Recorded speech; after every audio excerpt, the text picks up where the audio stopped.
BC ఈరోజు 42% BC reservation అమలు చేయాలని బంధుకు పిలుపునిచ్చిన బీసీ సామాజిక వర్గానికి మద్దతుగా ఎంసీపీఐ మద్దతు ఇస్తుంది.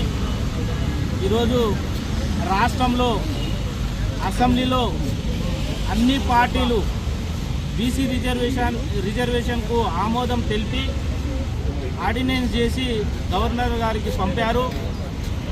అలాగే కేంద్ర ప్రభుత్వానికి పంపినప్పుడు అక్కడక్కడ బీజేపీ నాయకులు అందులో ముస్లిమ్స్ రిజర్వేషన్ కలిపారని, అందుకే మేము ఆమోదించలే అని మాట్లాడడం కరెక్ట్ కాదు.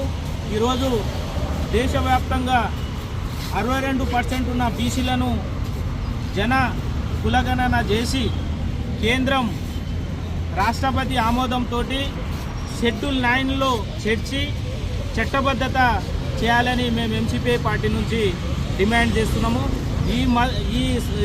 ఈ బీసీ అణచివేత ఒక బీసీ వర్గాలకే కాదు, వెనుకబడిన దళిత బలహీన వర్గాల కూడా ఇది వర్తిస్తుందనేది కూడా మేము తెలియజేస్తున్నాము. ఈ భవిష్యత్తులో తీసుకోబోయే కార్యక్రమాలకు ఎంసీపీఐ సంపూర్ణ మద్దతు ఉంటుందని తెలియజేస్తున్నాం.